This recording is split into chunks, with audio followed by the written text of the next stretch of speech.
Salam alaikum tout le monde. Dans ce podcast, je pars à la rencontre de musulmans et musulmanes ambitieux qui sont des acteurs positifs de changement afin d'apprendre de leurs expériences et inspirer la prochaine génération de Muslim Makers. Moi, en tant que Française, je me disais, ah là là, je vais avoir un trou de 2 ans dans mon CV. C'est vraiment cette réflexion qu'on se fait. Et maintenant que je travaille dans une structure, déjà que je suis dans une ville cosmopolite et qu'en plus je travaille dans une structure internationale, ça me fait sourire de réaliser à quel point j'avais et j'ai toujours, je pense, une vision très française du parcours professionnel, qui doit être un parcours linéaire, extrêmement logique, où on ne valorise pas forcément, il faut le dire, traditionnellement, la prise de risque ou les changements de carrière. Dans cet épisode, j'ai le plaisir d'accueillir Esra Tat. Originaire de Savoie, Esra a toujours été passionnée par l'écologie. Dès sa dernière année d'études, elle cofonde sa première entreprise, un bureau d'études en rénovation écologique. En 2015, Esra et son mari, Camille, décident de voyager à travers plusieurs pays d'Asie. Pendant 2 ans, ils traversent de nombreux pays, comme l'Iran, le Pakistan, l'Inde et le Japon. Actuellement, Esra est basée à Bruxelles, où elle exerce en tant qu'Associate Director chez Zero Waste Europe. C'était très formateur et c'était très bien pour moi de partir à ce moment-là parce que ça fait quand même quelques années que les discours en France me rendaient triste et en fait, c'est bien d'exister ailleurs en tant que musulman, de se voir et de se vivre dans son identité musulmane ailleurs où peut-être où les gens ont moins d'a priori, où ils ont plus d'a priori dans des pays musulmans. Si ce n'est pas déjà fait, je t'invite à rejoindre les groupes Instagram et Telegram Muslim Makers. Les liens sont en description. Bonne écoute. Salam alaikum wa rahmatullah, Esra. Wa alaykoum salam wa rahmatullah. Comment vas-tu? Très bien, alhamdoulilah. Très bien cette fin de mois d'avril. Bah écoute, super. En ce mois de Ramadan béni, j'espère que tout va bien pour toi et ta famille. Esra, pour commencer, je te propose de te présenter assez brièvement, nous dire un peu qui tu es. Oui, c'est toujours un exercice très Difficile, ouais. délicat. Oui, c'est très difficile. Surtout que j'essaie toujours de ne pas me présenter sous le prisme professionnel. Mais là, on parle aussi de Mhm. notre parcours professionnel. En résumé, je suis franco-turque, originaire de Savoie. Je suis maman de 2 enfants. Et je parle de la Savoie parce que avoir grandi dans un cadre de carte postale, je pense que ça a eu un effet sur tout mon parcours professionnel. Donc, en résumé, je dirais un parcours autour des questions d'écologie, de ressources, à travers l'entrepreneuriat, le voyage aussi, et plus récemment, l'univers du lobby européen. Voilà de manière extrêmement succincte ce que je peux dire. Trop bien. Bah écoute, ce sera super intéressant. J'étais en train de lire, avant notre interview, je regardais un petit peu les articles. J'ai vu un article justement sur Al Jazeera qui parle un peu où tu décris un peu un de tes voyages, je crois que c'était au Pakistan.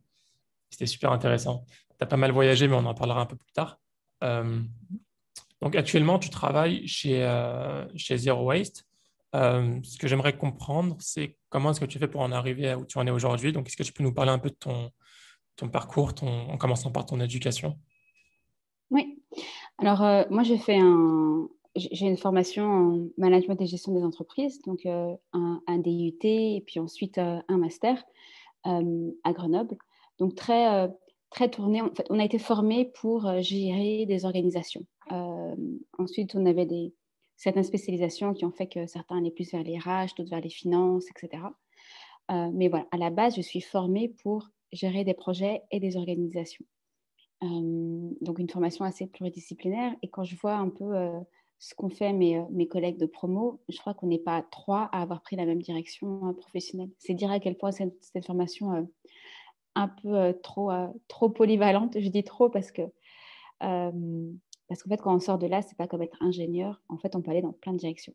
Euh, Nous, je dis nous parce qu'on était un petit groupe à avoir les mêmes envies. On a profité en fait avec un ami de promo qui est devenu ensuite mon mari, mais entre-temps un associé. On a décidé de profiter de notre dernière année d'alternance pour créer en fait une entreprise sur les questions d'efficacité énergétique. Plein de raisons derrière ça, le parcours professionnel, même de stage sur ces questions-là. Mais voilà, ce qui était clair, c'est qu'on voulait mettre ces compétences, disons, de gestionnaire au service de l'écologie et de l'environnement. On a Ok. bénéficié d'une voilà. En fait, on a bénéficié d'une subvention. On a déposé un dossier en tant qu'alternant. On a pu déposer un dossier de création d'entreprise dans l'entreprise dans laquelle on était, qui est Schneider Electric. Donc ça, c'est le début Mhm. du parcours. Et en fait, ce qui nous intéressait, et moi, ce qui m'a toujours intéressé, c'est la question de la gestion des ressources, mais au sens comment on fait pour gaspiller moins. Ce qui aujourd'hui est très, très, très à la mode, notamment avec le zéro déchet. Je pense que c'est beaucoup plus mainstream qu'il y a quelques années, mais l'efficacité énergétique, c'est un peu la même idée. Comment on fait pour répondre à nos besoins, mais en gaspillant beaucoup moins de ces ressources qui sont pour la plupart des ressources finies. Donc ça, c'est un Mhm. peu le point de départ et je dirais même un peu le fil conducteur. Et donc, on a commencé à travailler sur la rénovation écologique. Et puis, parce qu'en fait, ce qui pollue aujourd'hui, notamment quand on regarde en France, en termes d'énergie, d'eau, etc., effectivement, il y a l'agriculture, il y a le secteur bâti. Mais ce n'est pas les constructions nouvelles parce qu'en fait, le, le patrimoine national, il se renouvelle qu'à hauteur de 1% par an. Donc, en fait, ce qui veut dire que tout ce qui pollue vraiment, c'est les bâtiments existants. Donc, on est parti sur de la rénovation écologique, énergétique.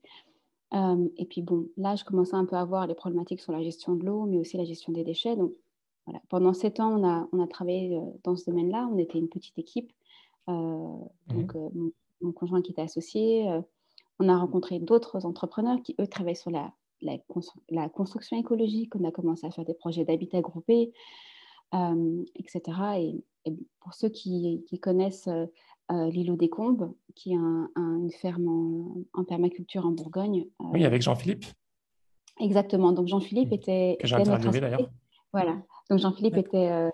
travaillait aussi, lui, dans la partie construction, et puis on a fusionné ensemble, et D'accord. ce qui a donné lieu à Terracité. Donc on a travaillé ensemble à peu près 4-5 ans, et nous, on avait commencé auparavant en rénovation. Donc cette question, en fait, elle a été toujours centrale.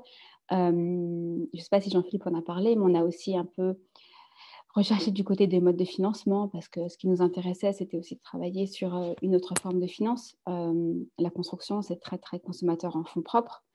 Mhm. Et traditionnellement, ça passe par le prêt bancaire. Donc nous, on a cherché d'autres modalités pour travailler sur ces projets d'écohabitat, en travaillant pour des maîtres d'œuvre type logement social ou logement conventionné. Donc c'était vraiment, ça a été, pour moi, cette année absolument épuisante, mais Mhm. très, très formatrice. Et je lui dis souvent, moi, j'ai un esprit entrepreneurial, mais je ne me serais pas forcément lancée toute seule. Mhm. Euh, mais voilà, on a un peu commencé, en tout cas, nous, notre première structure qui s'appelait Ressourcéo, qui était ce bureau d'études et de maîtrise d'œuvre en rénovation énergétique et écologique. On l'a commencé un peu comme un projet d'études, en fait. Ok. C'était pour ta fin d'études, vous deviez faire une alternance et vous l'aviez fait dans cette entreprise. En fait, non, on a fait notre alternance chez Schneider Electric. Donc, moi, j'étais Ok. en gestion de projet, etc. Donc, vraiment rien à voir avec notre projet. Sauf Mhm. que c'est là où donc mon conjoint Camille euh, a appris, je ne sais pas par quel moyen, qu'en fait, en tant qu'alternant, effectivement, on est considéré comme salarié. Et donc, là, il y avait une cellule d'essaimage. Donc, pour ceux qui ne connaissent pas l'essaimage, c'est souvent des grandes entreprises qui permettent à leurs salariés de créer leur propre entreprise. Bon, pour eux, ça leur donne droit à des défiscalisations, tout simplement. Et c'est aussi un accompagnement des salariés. Et donc, il y a tout un accompagnement qui est fait par la cellule d'essaimage au sein de l'entreprise. Et parfois, en prime, il y a une subvention, une dotation pour aider au démarrage. Et nous, c'est ce qui s'est passé. On était alternants, donc on était salariés. Et donc, on a eu droit à la cellule d'essaimage qui était ravie de notre projet. Ça faisait un lien avec le métier d'électricité parce que c'était l'efficacité énergétique. Euh, et donc, voilà. Donc, on a été accompagnés pendant toute la durée de notre apprentissage là-bas. Mais rien à voir avec le contenu de notre apprentissage. Moi, j'étais en gestion de projet, contrôle de gestion, Camille aussi, sur 2 sites différents.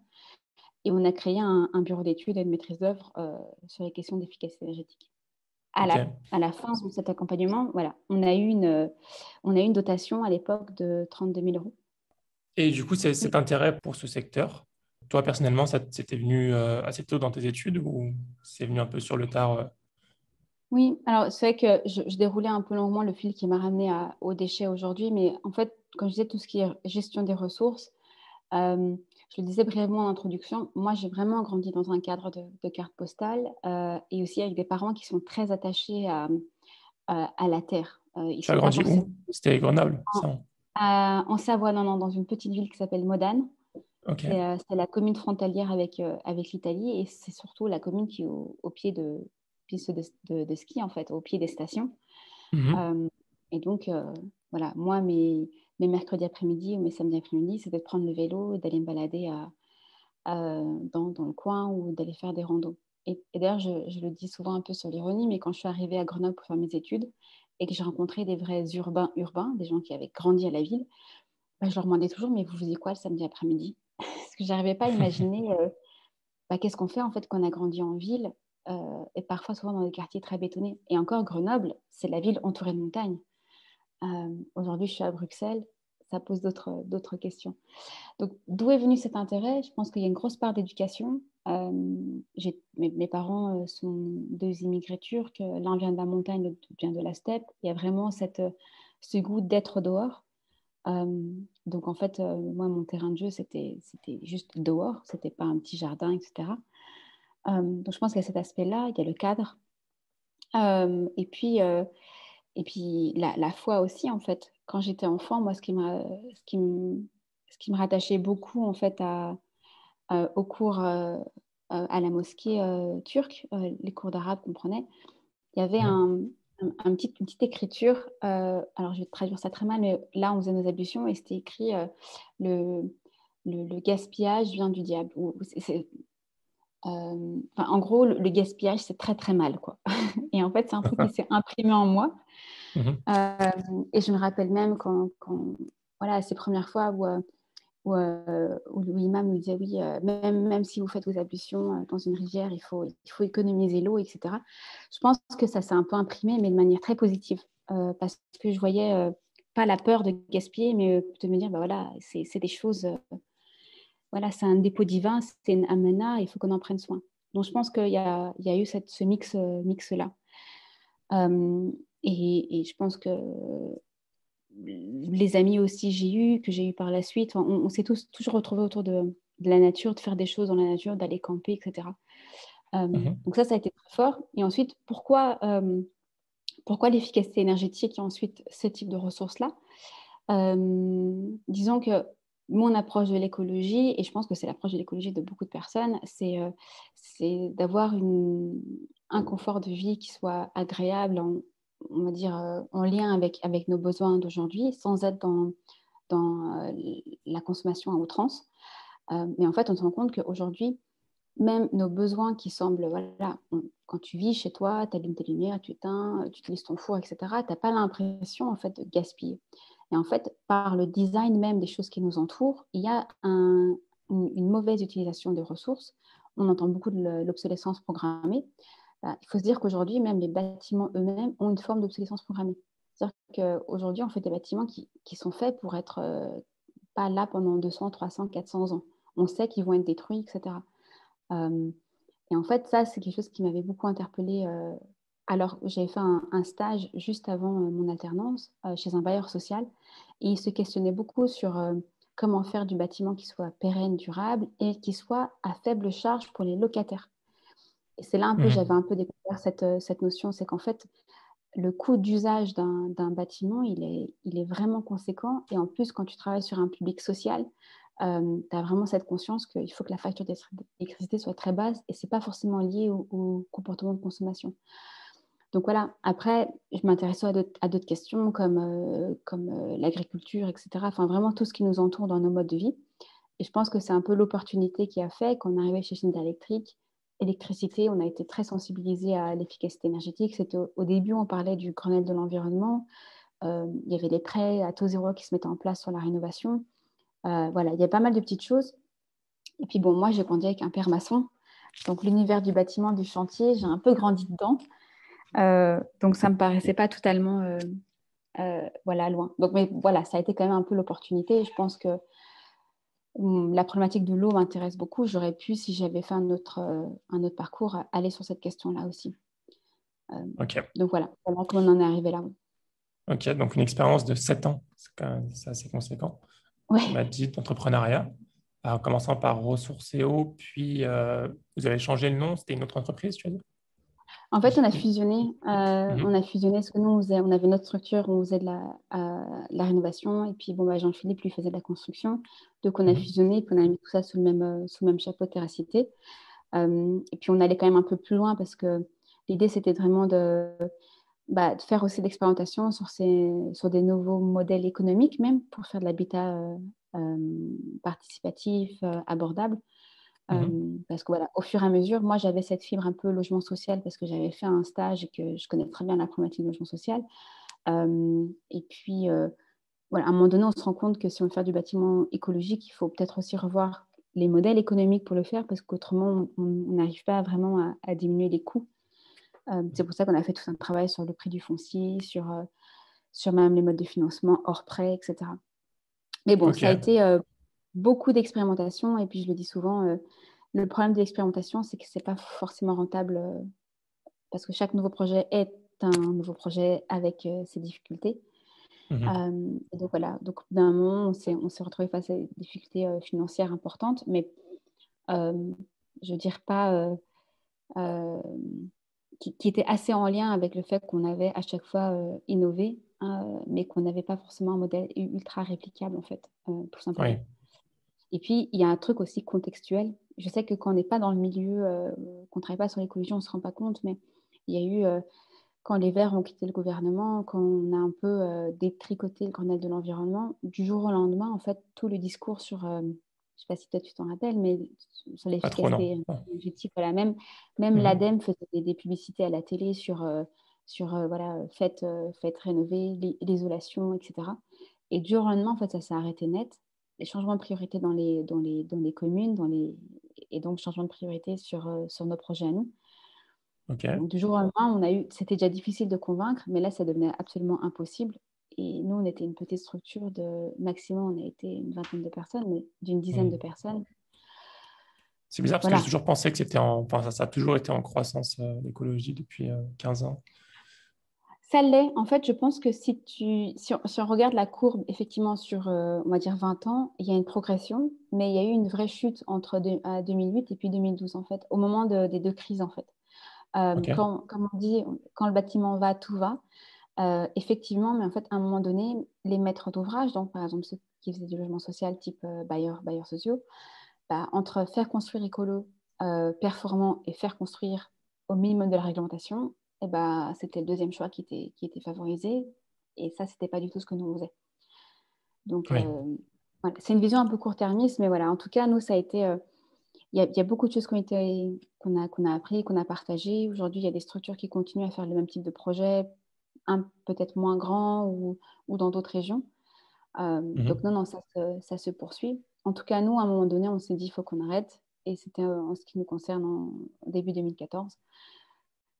Parce que là, en fait, on passe plus de temps à essayer de faire tourner la boutique que de faire des projets vraiment qui nous intéressent et qui sont rentables, en fait, et qui sont juste équilibrés financièrement. Donc voilà, ça s'est arrêté là en 2014. Ok. À la fin, c'était une grosse déception de terminer l'aventure ou vous étiez plutôt satisfait de l'expérience? Hum, en demi-teinte, je dirais. Alors, sur le coup, ben, un sentiment de vide, je pense. Un soulagement, un sentiment de vide et puis une forme de culpabilité parce qu'on a quand même embarqué beaucoup de personnes avec nous sur ce projet. Il y a quand même des gens qui ont investi et donc on se sentait extrêmement responsable. Euh, et voilà, donc il y a cet aspect-là un peu voilà, de responsabilité, comme on dit en anglais, de accountability, où on voulait vraiment être ouais, accountable, responsable Hmm. de ces engagements-là. Après coup, non, une grande fierté de se dire que voilà, les quelques projets qui existent et qui sont sur pied sont, enfin, notamment l'un d'eux fait vraiment office de modèle. Enfin, à l'époque, faisait office de modèle. On a été primé. Là, je repensais au fait qu'on a reçu des prix. Bon, c'est pas forcément une référence en soi, mais le MEDEF, par exemple, sur le type de projet qu'on faisait, en disant, bon, on n'y croit pas trop à ce genre d'entreprise sociale, mais finalement, ça a l'air de marcher. voilà, donc il y a vraiment quelque chose qui allait au-delà de nos quelques projets. Il y avait cet aspect-là. Et ensuite, comme je disais, un peu un sentiment de vide parce que nous, on a fait ça dans la quantité de nos études et ça a été du non-stop pendant 6-7 ans en fait, y compris les week-ends. C'était un peu un travail passion. Et donc, du jour au lendemain, quand ça s'arrête, il y a une espèce d'énorme perte bah, d'identité quelque part parce qu'on est entrepreneur, euh, on gère des soucis tous les jours, on est dans le développement de notre entreprise, etc. Et en plus, dans notre cas, c'est une entreprise sociale agréée, donc avec un certain type de contraintes euh, et d'engagement. Donc. Et du jour au lendemain, on devient, entre guillemets, plus rien. Et ça, je pense que c'est très fort. C'est ça que je te disais au début, j'essaie de pas me présenter par seulement le prisme professionnel, parce qu'en fait, on a tendance à beaucoup se réduire à ce qu'on fait au niveau professionnel. Et donc, pour plein de raisons, le professionnel s'arrête. Ça peut être très difficile. Euh, Mhm. donc voilà. Donc moi, il y avait cet aspect-là.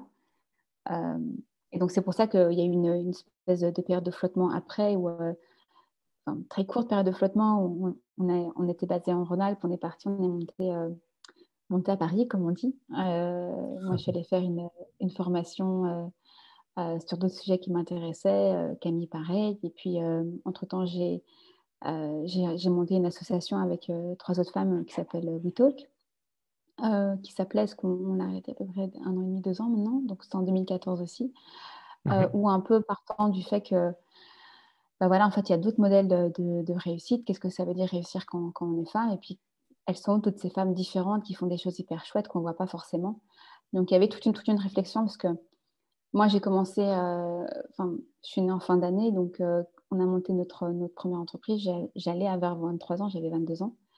Et Mhm. quasiment les X années d'entrepreneuriat, très souvent quand j'étais avec donc Jean-Philippe, qui a 10 ans plus que moi, il y a eu plusieurs fois comme ça dans des rendez-vous où j'étais prise pour sa secrétaire ou son assistante.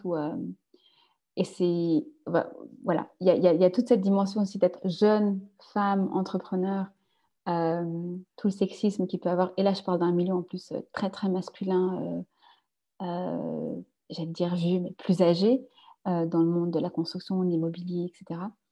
Mhm. Euh, donc voilà, j'avais envie de me retrouver un peu, comme on dit aujourd'hui, dans un cercle de sororité avec d'autres femmes, mais ça ne m'intéressait pas d'aller vers des femmes qui soient un peu, euh, je donne souvent cet exemple, un peu l'entrepreneur ou la big boss à la Sheryl Sandberg, grande école, grosse entreprise, Sheryl Sandberg de Facebook. Moi, j'avais envie CEO d'aller voir d'autres de femmes. Facebook. Voilà, Mhm. exactement. J'ai envie d'aller voir d'autres femmes qui font sur le terrain des choses chouettes entre guillemets, qui représentent une vraie pluralité de profils, des femmes de la campagne, des femmes qui sont dans des situations par exemple, d'handicap, qu'on ne présente pas vraiment comme des rôles modèles, etc. Et c'est un peu la genèse de WeTalk, parce qu'en discutant un petit peu autour de moi, je me suis rendu compte que je n'étais pas la seule à être un petit peu fatiguée de voir ces mêmes histoires de success story, un peu de couverture de magazine, quoi, qui correspond pas à la réalité. Et là, je te parle de 2014. Je pense qu'aujourd'hui, il y a tout un discours qui a complètement radicalement changé sur cette question de la réussite femme. En tant que femme, voilà, il y a pas mal de choses. On voit aussi un peu dans la presse féminine, même le type de corps aussi qui sont représentés. Il y a beaucoup de choses qui ont changé, mais voilà, 2014, c'était un peu le moment de prise de conscience. Et donc pendant un an, on a monté des événements, etc. Et l'association a perduré. Sauf que voilà, en faisant un petit point avec Camille, moi déjà, cette thématique m'intéressait, mais je me sentais un peu m'éloigner de la question de l'environnement, de l'écologie, qui est quand même ce qui me fait vraiment vibrer, enfin, ce qui me fait vibrer encore plus, j'ai envie de dire. Et donc, on a fait une petite pause avec Camille et on s'est dit, qu'est-ce qu'on fait? Et on a remis sur le tapis cette idée de partir voyager, en fait. D'accord. Euh, voilà, c'est un peu là qu'arrive la question du voyage. Il faut savoir que pour refaire le lien avec là où je travaille aujourd'hui, toute cette question des ressources, ça revenait comme ça un petit peu tout le temps. Et quand j'étais sur Paris, j'ai hésité à me relancer tout de suite sur quelque chose, notamment lié aux déchets, parce que Mhm. je connaissais très bien les gens dans le milieu, qui travaillent notamment sur les questions des zéro déchets en France. Et en fait, on s'est dit, mais là, on est encore dans une espèce de fuite permanente de projets. Euh, voilà, on a la chance de pouvoir faire une pause et faisons-la. Et ce qu'il faut aussi préciser, c'est qu'en fait, là où Terracite à l'époque, notre première entreprise, gros projet, allait vers la fin. En fait, en 2013, on est parti faire notre pèlerinage, tous les deux, donc fin 2013. Et donc voilà, quand on est revenu, je me suis dit, voilà, je vais prendre du temps pour moi, je vais prendre du temps pour vraiment réfléchir à ce que je veux faire. J'ai eu cette opportunité en rencontrant mes 3 autres compères de WeTalk, de lancer WeTalk. Mais voilà, à un moment donné, on se dit, mais non, je m'étais promis que j'allais faire une pause au retour du pèlerinage, et qu'est-ce que je fais? Et c'est là, on est parti en voyage sac à dos, par voie terrestre et par voie maritime. C'est C'est ça la première fois que vous voyagez? Non, non, non, non. On est depuis toujours, en fait, ensemble. Déjà, on s'est rencontrés, on s'est vraiment parlé, en fait, pendant les études à l'option sport, en faisant une randonnée. Donc, il y a vraiment ce côté, ce goût outdoor euh, qui nous lie dans notre couple. Non, les premiers voyages qu'on a fait, c'était des voyages à vélo sur plusieurs semaines. Trop bien. Voilà. En France? On a fait en France, ouais. France, Italie, Suisse, mais jamais très très lent parce que l'idée c'était aussi de prendre le train, y aller et ensuite au point de départ. Donc on a fait des voyages à vélo en tandem, en vélo séparé.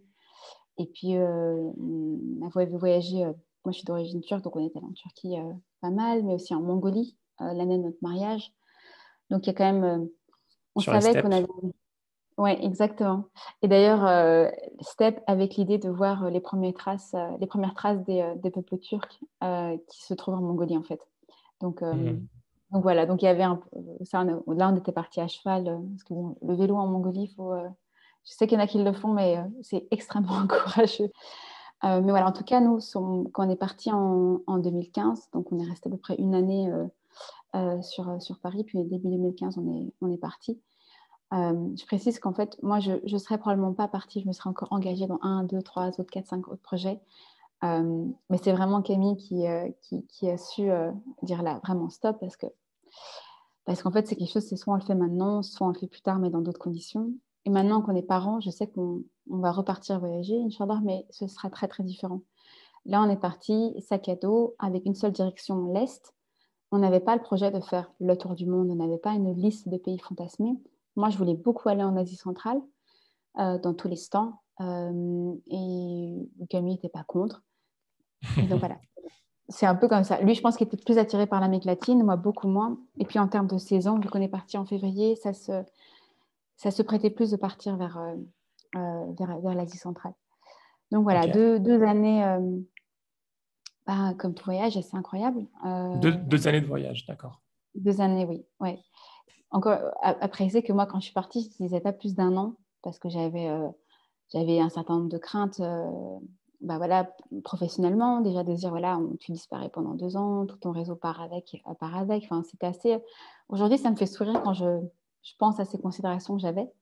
Et puis, j'avais peur de m'ennuyer. Ouais. C'est incroyable. J'avais peur ouais, voilà, de m'ennuyer en me disant, mais qu'est-ce qu'on va faire? Et en fait, voyager, le fait de voyager, ça te remplit ta journée.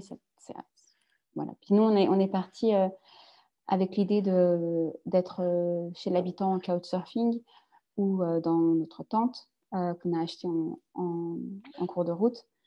Couchsurfing, c'est quand on est Ouais, on dort chez les gens. c'est un échange de services, donc c'est un hébergement gratuit au sein d'une communauté. Donc, Oui. quand je dis échange de services, c'est pas moi qui donne et qui reçoit. Enfin, c'est moi qui donne et qui reçoit, mais pas de la même personne. C'est-à-dire que tu accueilles et puis tu es accueilli par d'autres personnes. Donc, nous, Oui. même moi, quand j'étais étudiante ou quand on était étudiant, on accueillait des voyageurs en couchsurfing. Enfin, j'étais en coloc, on accueillait des gens, donc j'ai toujours accueilli en couchsurfing. Et puis là, c'était un peu le moment de nous partir. J'avais un peu peur que Airbnb ait vraiment pris trop le dessus dans beaucoup de pays, mais en fait, non. Ça a extrêmement bien fonctionné et voilà, on est parti on a pris beaucoup le bateau. Je ne vais pas te faire tout le parcours, mais pour moi, le vrai début, ça a été quand on a traversé la frontière à pied entre la Turquie et l'Iran. Parce que juste avant, tout ce qu'on avait traversé en bateau, Grèce, Italie, Turquie, enfin, je connaissais. Mais là, l'Iran, c'était le début du voyage parce qu'on arrivait dans un pays où je pouvais lire plus ou moins, mais je ne comprenais rien. Et puis, ouais, c'était le début de l'aventure, quoi. Et ça a continué comme ça pendant 2 ans. On a traversé les pays d'Asie centrale, Ouzbékistan, Kyrgyzstan, Tadjikistan, etc. Et pour en revenir à l'article que tu évoques sur le Pakistan, en fait, on ne s'était pas donné une direction. Pour nous, ce qui était clair, c'est qu'on avait envie de voyager d'une certaine manière, qu'on n'allait pas se forcer à prendre l'avion et qu'au contraire, on voulait vraiment continuer par voie terrestre et maritime. On avait vaguement en tête de se dire peut-être qu'on irait bien au Japon, peut-être qu'on irait bien là, mais sans vraiment destination arrêtée. Et tant mieux parce qu'en fait, on a rencontré au tout début de notre voyage un photographe qui, lui, avait passé pas mal de temps au Pakistan il y a quelques années, qui connaissait très bien le pays. Et puis, un Japonais qu'on avait croisé au Tadjikistan qui nous a reparlé du Pakistan. Et là, on s'est mis en tête absolument d'y aller. Et voilà, et on n'a pas du tout regretté. Ça a été un peu une épopée parce que pour tous les gens qui voyagent savent que obtenir des visas, c'est vraiment ça prend énormément de temps. Et en fait, pour le Pakistan, au final, on a dû envoyer nos passeports depuis le Japon en France pour pouvoir obtenir les visas. Ce qui n'est pas très légal, je crois, qui est un peu dangereux. On a un document de deuxième identité, un document d'identité second parce qu'on a une autre nationalité l'un et l'autre, donc on n'était pas non plus sans papier, mais voilà, normalement, ça ne se fait pas. Et voilà, en fait, on est revenu tranquillement du Japon et on a passé finalement 6 mois au Pakistan. Ok, Beaucoup, incroyable. beaucoup dans les montagnes. On a fait énormément de randonnées. Et voilà, enfin, la randonnée en montagne au Pakistan, c'est très différent dans le sens où, en fait, après le 11 septembre, toute l'industrie du tourisme au Pakistan s'est effondrée, mais à l'origine, il y a vraiment une industrie, il y avait une industrie de l'alpinisme, etc. Donc, il y a énormément de gens qui parlent évidemment parfaitement anglais, mais il y avait des guides, en fait, dans les années 70, des guides de randonnée, à l'époque où l'Afghanistan pré-guerre de 79, il y avait aussi beaucoup d'Européens. Il y avait la route des hippies, en fait, qui venait d'Europe jusqu'en Inde et qui passait par l'Afghanistan et le Pakistan. Donc, vraiment, c'est des pays qui ont cette histoire-là. Mais du coup, ça s'est, comme je disais, effondré.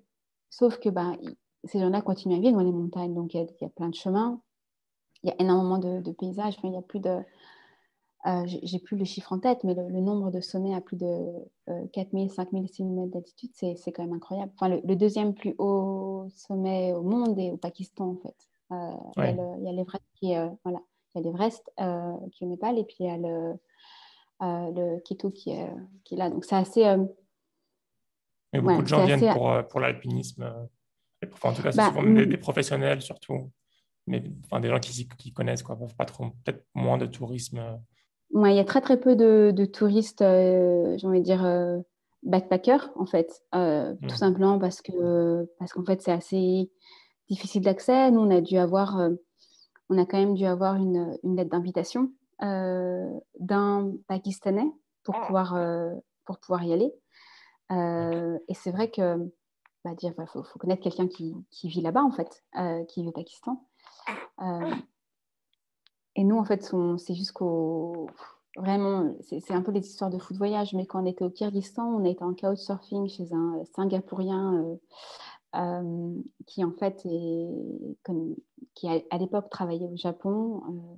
Et en fait, au Japon, il travaillait avec des Pakistanais. Et quand on était au Japon, on allait rendre visite à cet ami de notre hôte du Tadjikistan.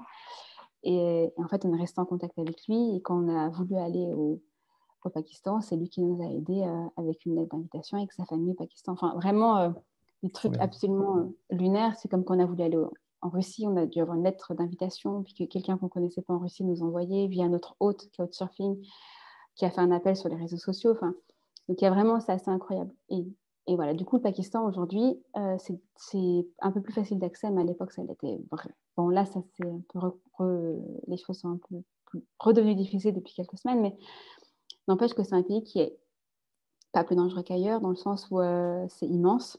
Donc, c'est un peu comme si voilà, il se passe quelque chose à Nice. Si vous habitez en Bretagne, vous êtes dans le même pays, mais vous n'êtes pas forcément directement concerné. Donc, c'est un peu pareil. Et de toute façon, toutes ces zones-là sont interdites aux étrangers. Nous, on a été dans des endroits... C'est dans l'ouest, c'est dangereux, la frontière avec l'Afghanistan, il me En semble. fait, c'est là où le gouvernement va faire beaucoup plus attention à effectivement ne pas avoir d'étrangers. C'est pas parce que c'est dangereux, mais c'est parce qu'ils sont plutôt partisans du risque zéro. Parce que, voilà, le Pakistan est très conscient de la mauvaise presse que le pays a au niveau international. Aussi parce que, voilà, avec le fait que Ben Laden soit là-bas, il y avait quand même pas mal de choses autour du 11 septembre qui ont fait que ça a été très, très difficile pour le tourisme au Pakistan. Et donc, du coup, c'est vrai que le long de la frontière iranienne et de la frontière afghane, c'est plus difficile d'y aller. Mais voilà, nous, on était côté très proche de l'Afghanistan. Nos amis pakistanais d'Islamabad nous disaient n'y allez pas, parce qu'eux-mêmes, en fait, en tant que personnes de la ville, n'iraient pas dans ces endroits-là. On est allé à Peshawar, par exemple. Mais voilà, une fois que vous êtes à Peshawar, que vous vous fondez dans la masse, c'est pas plus dangereux qu'ailleurs. Mais c'est vrai que ça sert à rien de prendre des risques complètement inconsidérés. On ne serait pas allé dans des zones ouvertement en conflit. Mais typiquement, on a été dans des zones frontalières avec l'Afghanistan sous escorte policière. Oui. Pas parce qu'il y avait un risque, mais parce que eux voulaient éviter en fait qu'il se passe quoi que ce soit. Mais voilà, ça ne dit pas grand-chose de ce pays-là. C'est un pays qui est vraiment immense en surface et puis en termes de diversité culturelle, de langue, c'est absolument incroyable. On connaît beaucoup l'Inde, mais c'est vrai que le Pakistan, pour moi, a une part un peu plus spéciale dans le sens où dans le nord du Pakistan, il y a 3 chaînes de montagnes qui se rencontrent. Il y a l'Hindu Kush qui est côté afghan, il y a le Karakoram. D'ailleurs, le Kéto est dans la chaîne du Karakoram qui est plutôt proche Chine. Et puis après, il y a l'Himalaya qui est côté Inde. Et ça donne des paysages absolument incroyables. Donc voilà, il y a un peu cet aspect-là. Et puis bon, nous, on y a pris beaucoup de plaisir. On s'est fait des amis. Voilà, donc le Pakistan et le voyage, je sais qu'on a été extrêmement privilégiés et j'aime pas du tout cette idée qu'aujourd'hui, là, on peut partir voyager. En plus, dans le cas du Covid, ça paraît encore plus un fantasme, mais nous, on a pu partir voyager parce qu'on était en bonne santé, parce qu'on a des familles personne ne dépend de nous. Donc, il y a une espèce de privilège énorme. On avait les moyens aussi de partir.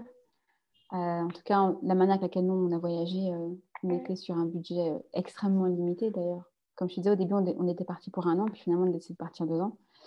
Et c'est juste qu'on a pris notre budget journalier, on l'a divisé par 2. On s'est dit, bah voilà, maintenant, on voyage 2 ans. C'est un peu là.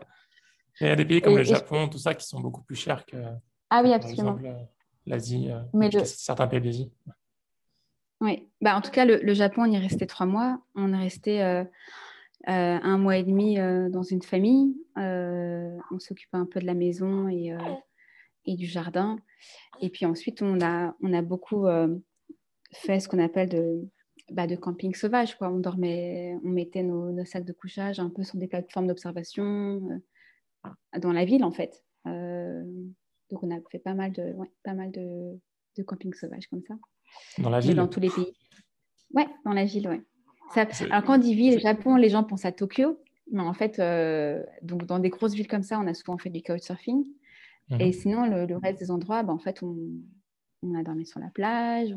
Et je parle des plateformes d'observation parce que c'est quelque chose que Camille, mon mari, a remarqué très tôt quand on est arrivé. En fait, les Japonais installent des plateformes d'observation. Donc, ça va être des bancs avec une jolie vue. Parce que admirer le paysage, c'est quand même un sport national. Et en fait, ces plateformes-là, le soir, dès qu'il commence à faire un peu nuit jusqu'à 5 heures du matin, où il y a les premiers Japonais seniors qui viennent faire leur sport, il n'y a personne en fait. Et on parle d'un pays ultra safe. Et donc, on avait élu domicile sur ces plateformes-là, au début quand on arrivait. Ok. C'est encore une fois, c'est Camille qui t'a poussé ou toi, tu n'avais pas du tout peur? C'était OK pour Non, toi non. Non, moi, ça, j'ai aucun souci. En fait, ce qu'il a fait, c'est qu'il m'a poussé à partir au moment où, sinon, moi, j'aurais encore repoussé. Puis peut-être qu'on serait. Après, le reste, sur le chemin, vous étiez en ligne. Oui, absolument. OK. Là-dessus, même je pense que la route, entre guillemets, te durcit aussi. Si Camille avait été là, il aurait un peu ironisé sur le fait que que moi, j'ai grandi avec une maman qui est très, très maniaque. Et donc, c'était de se dire, dormir n'importe où, n'importe comment, est-ce que ça va aller pour toi? En fait, il en plaisantait, mais il faut dire qu'on a quand même, voilà, on a beaucoup voyagé quand même à vélo. Mhm. Ah, tu entends? Bébé, ouais, c'est pas grave. C'est pas trop dérangeant. On est, on est à trois. Donc, non, pour en revenir, non, Camille, comme je disais, il a pas forcément dû me pousser pour cet aspect-là, mais je pense aussi qu'il faut être bien aligné quand on part en voyage avec, peu importe la personne avec qui on part. Le point sur lequel on était d'accord, c'était de dire le plus important, c'est qu'on se sente en sécurité. Pas de mise en danger inutile. Après, Mhm. tout le reste, c'était secondaire. Donc, parfois, on mangeait très, très mal, parfois, on mangeait très, très bien, parfois, on dormait dans un endroit quand même limite crado, mais voilà, ça, c'était extrêmement secondaire parce que le plus important, c'était de se sentir en sécurité. Et ça, c'est Ok. vraiment important, peu importe le compagnon de voyage, de se mettre d'accord sur le non négociable. Et après, pour moi, Ok. tout le reste est absolument, absolument négociable. Et lui aussi. Et du coup, vu que tu as prévu de partir maximum 1 an et pas 2 ans, enfin, j'imagine que vous n'avez pas prévu, enfin, vous ne saviez pas trop ce que vous alliez faire à chaque semaine, ou comment vous prévoyez un peu vos voyages? C'était vraiment au jour le jour ou vous aviez une organisation? Euh, honnêtement, ça c'est. En fait, je pense que quand tu pars, c'est bien d'avoir un peu une direction, mais en ce qui nous concerne, c'était plutôt le type de voyage qu'on voulait faire plutôt que la destination. On voulait ne pas se presser, on voulait ne pas avoir de projet. Euh, ce qui peut paraître bizarre, mais il y a beaucoup de personnes qui partent et vraiment, je ne juge pas, c'est en soi, c'est une manière de faire aussi, qui alimentent des réseaux sociaux, un blog, etc. Et nous, on s'était dit, non, en fait, on veut vraiment voyager pour nous et pas avoir la nécessité de communiquer ou d'être même, de devoir se connecter fréquemment, etc. Et on veut vraiment prendre du temps pour soi et découvrir de nouvelles choses, mais en mode vraiment slow, quoi. Ouais. Euh, et en fait, quand tu pars comme ça, eh ben, ton trajet, il est fait par les opportunités, les rencontres. Mhm. Je pense vraiment qu'on avait, comme je disais, jamais envisagé d'aller au Pakistan. Moi, j'avais en tête d'aller en Russie, mais pas forcément dans ce voyage-là. On s'est quand même retrouvé à Vladivostok, qui est le bout du monde dit européen, et, pour prendre un bateau, un ferry, puis aller au Japon. Enfin, il y a des endroits comme ça, C'est on ne serait l'Est, pas allé. ça, c'est la dernière ville de Russie à l'Est, c'est ça?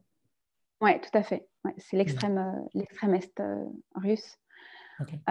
Et puis, pareil, quand on s'est retrouvé au Sri Lanka sur la fin de notre voyage, on avait le choix entre repartir vers, pourquoi pas aller vers la Nouvelle-Zélande, en sachant que nous, on voulait y aller en bateau, donc en cargo. Et finalement, on n'a rien trouvé qui fonctionnait. Et puis, on voulait faire aussi un truc un peu spécifique là-bas, qui est la traversée à pied du nord au sud de la Nouvelle-Zélande. Et on n'avait pas trouvé l'équipement qui allait. Donc, au lieu de se dire, ah non, il faut qu'on y aille, il faut qu'on le fasse quand même, on s'est dit, bah, qu'est-ce qu'on peut faire d'autre? Et on a trouvé un cargo qui nous ramenait de Colombo, donc capitale du Sri Lanka, à Salerno, donc près de Naples en Italie, en passant par le fameux canal de Suez, dont on a beaucoup entendu parler dernièrement. Et donc, on a pris ce cargo et puis on est rentré en Europe après 2 semaines de cargo. Tu vois, c'est un truc, quand on est parti, on n'avait pas du tout imaginé. Moi, Mhm. c'est là que c'était une possibilité, mais donc voilà, on s'est vraiment laissé aller. Et une fois de plus, en ayant un peu conscience de nos contraintes. Je savais pas qu'on pouvait voyager en cargo. C'est donc t'étais avec les containers à côté. Oui, exactement. Sur un Ouais. porte-conteneur. Ouais. J'avais fait un stage, mon tout premier stage en Italie chez un transporteur maritime. Mhm. Et c'est là que j'avais vu que c'était possible. En fait, ils prennent 2, 4, 6 passagers. En fait, c'est assez Trop bien. confidentiel. Ouais. Et donc, tu es avec l'équipage. Et moi c'était un espèce de fantasme. En plus, cette partie-là du trajet, ça fait écho au livre de Jules Verne, 20 milieux sous les mers. Euh, il y a quand même pas mal de choses qui faisaient que j'avais vraiment envie de faire ça, mais c'était pas, on n'était pas sûr qu'on allait le faire et on n'y avait pas forcément pensé en partant. Et comment tu fais pour monter dans un cargo? Il y a des sites internet ou il faut aller sur place? Il faut contacter directement les compagnies maritimes, en fait. Il y en a une, la CMA-CGM, pour ceux qui connaissent ou qui voient passer les conteneurs sur les trains. Ok. Il faut directement contacter la compagnie et eux précisent, parce qu'en fait, ça dépend aussi du type de cargo et du trajet. Et des ports, il y a des ports où on peut monter, des ports où on peut pas descendre, par exemple. Donc voilà, il faut les contacter directement. Il n'y a pas vraiment de site pour... Et à l'intérieur, vous aviez vos petites cabines comme Ouais, l'équipage. exactement. Trop On bien. avait les mêmes cabines que l'équipage et on mangeait avec l'équipage. Donc voilà. Donc nous, sur notre cargo, on était 4. On était un couple de septuagénaires suisses-allemands. Mhm. Je précise parce que c'est quand même très rare de rencontrer des Suisses allemands et, Camille, dont la maman est suisse allemande, c'était marrant de tomber comme ça sur ce couple-là. Et nous, en fait. Et d'ailleurs, l'équipage, voyant qu'on était un couple, disons, relativement jeune, était persuadé qu'on était en lune de miel. Parce qu'il disait, pourquoi les gens feraient ça? Sinon, quel est l'intérêt d'être coincé Mhm. pendant 2 semaines sur un cargo? Ouais. Donc, Et, c'était et du coup, chouette. pendant votre voyage, comment est-ce que vous remplissiez vos journées? Mais c'est ça, en fait, tu vois, comme je disais au début, moi, j'avais peur de m'ennuyer. Mais en fait, tout prend du temps. Par exemple, le fait de ne pas savoir où on va aller le lendemain, ou 3 semaines, ou dans un mois, déjà, on passe énormément de temps à apprendre sur le pays, à apprendre sur les endroits où on va aller. Par exemple, quand on était en Russie à Vladivostok, je crois qu'on a passé l'équivalent d'une journée complète dans un café, parce qu'on allait on allait arriver au Japon, et en fait, le Japon, on savait rien. On savait que c'était un archipel. On savait que, voilà, on connaissait ce qu'on connaît de la culture japonaise quand on n'y est jamais allé. Mais tu vois, comment fonctionnent les systèmes de train. En fait, c'est une espèce de... Sans cesse, tu dois apprendre sur comment les choses fonctionnent là où tu es ou là où tu vas. Et ça prend quand même du temps. Mhm. Nous, les rencontres prenaient tout notre temps. C'était aussi l'intérêt du voyage. Parce que soit tu es hébergé chez l'habitant et il y a un peu ce deal implicite toi, tu ramènes une partie du voyage là où tu es. Donc, par exemple, dans la famille qui nous hébergeait à Peshawar, au Pakistan, on a fait une espèce de projection des photos qu'on avait jusque-là. Surtout que Camille avait déjà réorienté sa carrière euh, pour devenir photographe vidéaste. Donc, il avait quand même du très bon matériel déjà. Donc, on a fait une espèce de petite projection. Donc, voilà, les rencontres, je dirais, c'est le deuxième point qui prend du temps, mais c'est vraiment avec plaisir. Il y a tout de même la partie un peu visite, tu sais, qui prend du temps. Une fois de plus, Mhm. c'était dans un pays, c'est aussi pour voir des choses. Et puis après, il y a un peu le quotidien, parce qu'il faut quand même se nourrir, parfois laver ses vêtements. Voilà. Mais ça, je dirais rien de différent par rapport à une vie sédentaire. Oui. Mais voilà.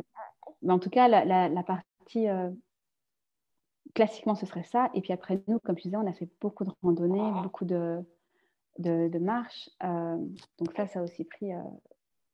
voilà, c'était une grosse partie de notre temps aussi. Enfin, quand on est au Pakistan, on a passé 3 mois dans les montagnes, par exemple. 3 Mhm. mois dans les montagnes, 3 mois à dormir dans notre tente,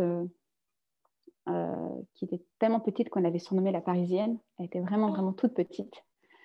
Comme les appartements parisiens, on dit, oh là là, mais on vit dans un... On ne pouvait même pas s'asseoir dedans, parce qu'elle était ultra, ultra légère. Donc voilà, Mhm. donc ça, c'était un peu le voyage.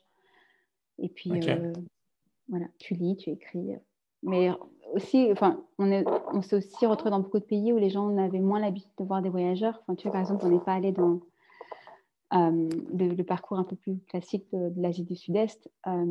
Et donc, nous, les gens qu'on rencontrait avaient vraiment envie de savoir pourquoi on était là. Et je me rappelle en Iran, par exemple, on était visiblement suivis, mais gentiment, par trois ados. Puis à un moment donné, ils nous interprètent et puis ils nous disent, mais voilà, on aimerait bien vous parler. On dit, bah, avec plaisir. Et ils nous disent, mais qu'est-ce que vous faites là? Pourquoi vous venez en Iran? Parce que nous, on fait tout pour en partir.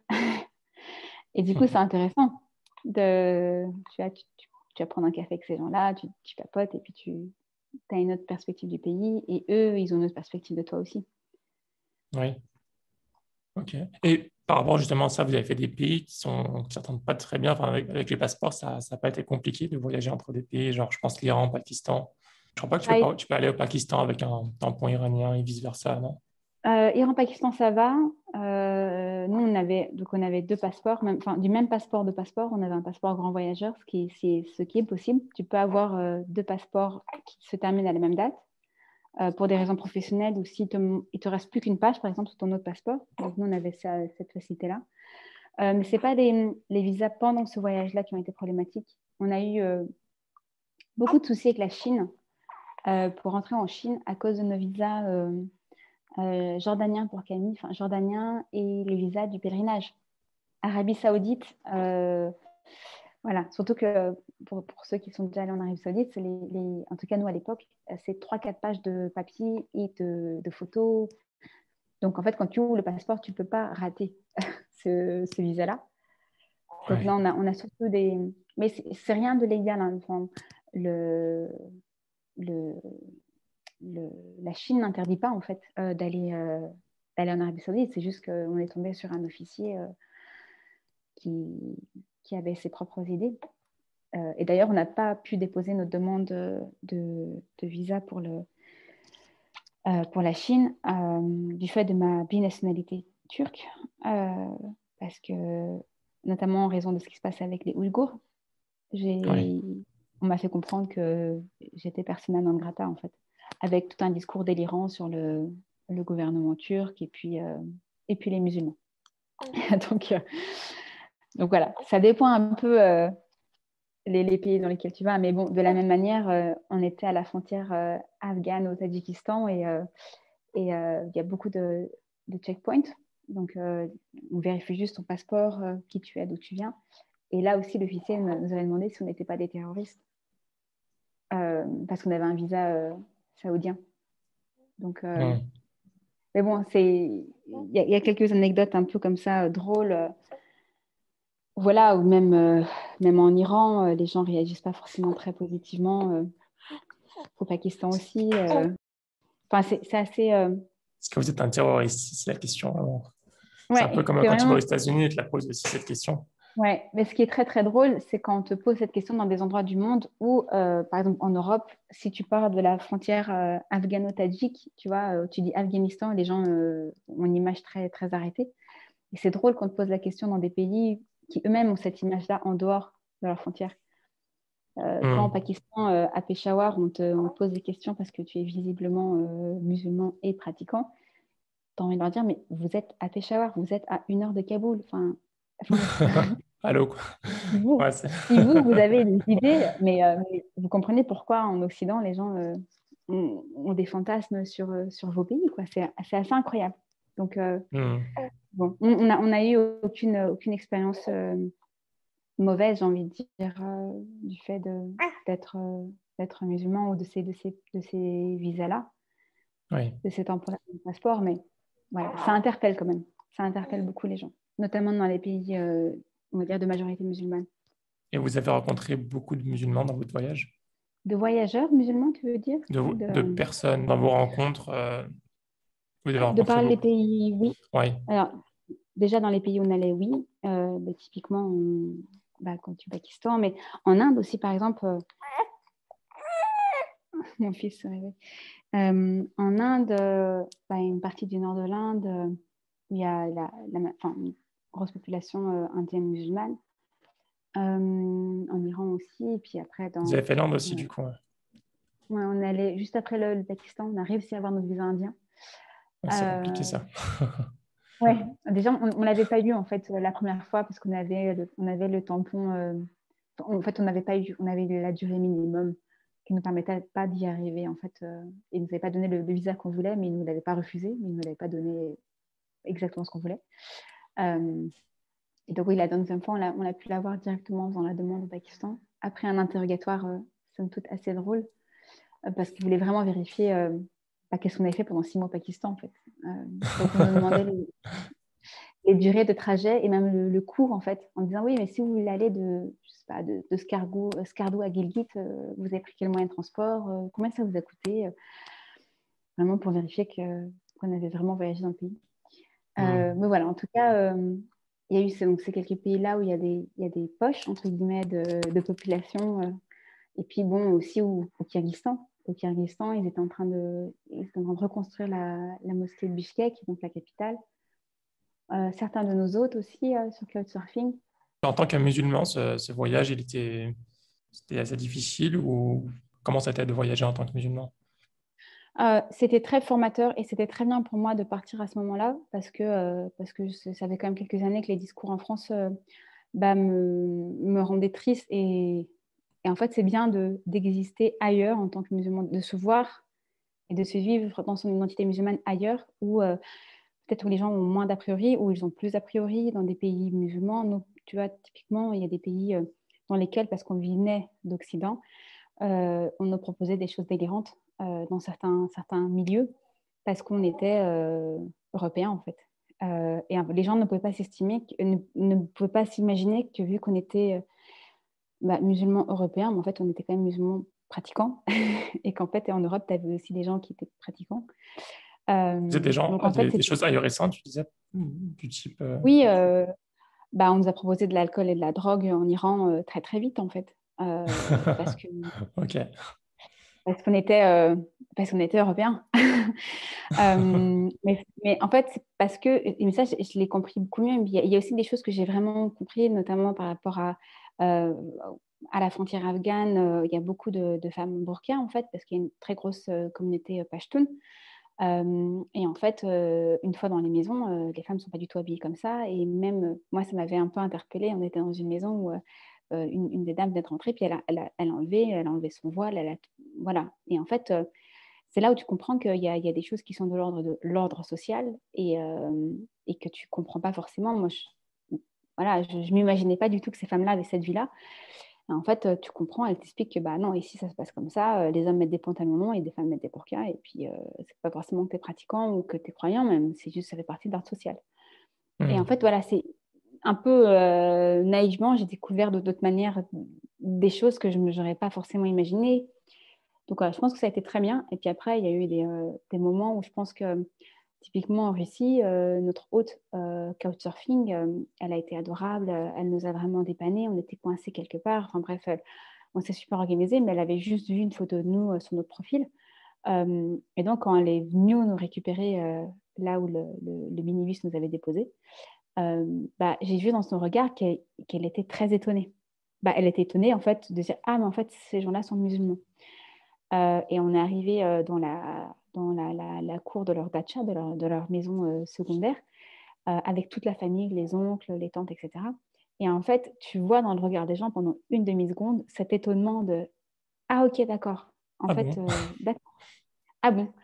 Et en fait, très vite, on brise la glace, on discute, et puis en fait, au bout d'un moment, on oublie. Et je me dis, peut-être qu'avec ces gens-là, je n'aurais jamais eu l'occasion d'échanger Hmm. euh, si en fait il n'y avait pas eu ce voyage-là en fait. Ou peut-être qu'eux n'auraient jamais échangé avec des musulmans s'il n'y avait pas eu ce voyage-là.